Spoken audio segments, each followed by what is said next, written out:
નમસ્કાર મિત્રો, કેમ છો? આશા રાખું છું કે તમે બધા સહકુશળ હશો. હું પણ સહકુશળ છું.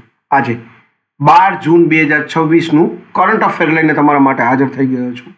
તો ચાલો મોડું ન કરતા આજનો વિડીયો શરૂ કરીએ છીએ. એની પહેલાં કહેવા માંગીશ કે ચેનલ પર નવા છો તો સબસ્ક્રાઈબ કરી લેજો. વિડીયો ગમે તો એક લાઇક કરી દેજો. ભાઈબંધ દોસ્તાર ફેમિલી મેમ્બર સાથે આ વિડીયો શેર જરૂર કરજો, જે પણ લોકો ગવર્મેન્ટ એક્ઝામની તૈયારી કરતા હોય. કારણ કે દરરોજ લોંગ વિડીયોમાં કરંટ અફેર્સ અને શોર્ટ વિડીયોમાં જનરલ નોલેજ લઈ અને આવતો રહું છું અને તમને અપગ્રેડ કરતો રહું છું.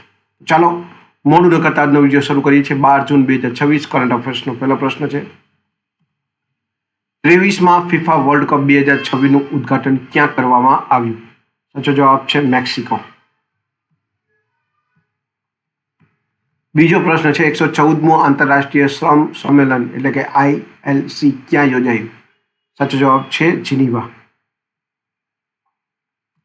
ત્રીજો પ્રશ્ન છે, વોગ આઈવેરે પોતાના બ્રાન્ડ એમ્બેસેડર તરીકે કોની નિમણૂક કરી? સાચો જવાબ છે કૃતિ સેનન. ચોથો પ્રશ્ન છે, ગ્લોબલ પીસ ઇન્ડેક્સ 2026માં ભારતનો ક્રમ કેટલો રહ્યો? સાચો જવાબ છે 127મો.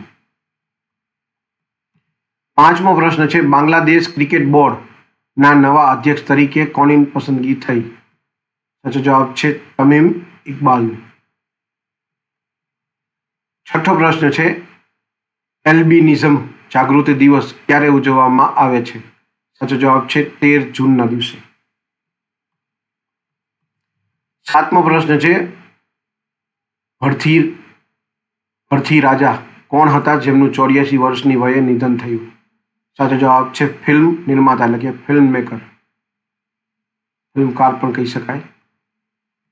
આઠમો પ્રશ્ન છે, ભારતના ઇન્ડી કનેક્ટ મોડેલ હેઠળનું પ્રથમ શહેર કયું બન્યું? સાચો જવાબ છે વારાણસી. નવમો પ્રશ્ન છે, નિયો નામની દુનિયાની પ્રથમ વ્યવસાયિક બ્રેઇન ચિપને મંજૂરી કયા દેશે આપી? સાચો જવાબ છે ચીને. દસમો અને છેલ્લો પ્રશ્ન છે, મહિલા T20 વિશ્વકપનું કયું સંસ્કરણ ઇંગ્લેન્ડ અને વેલ્સમાં આયોજિત થશે? સાચો જવાબ છે 10મું સંસ્કરણ.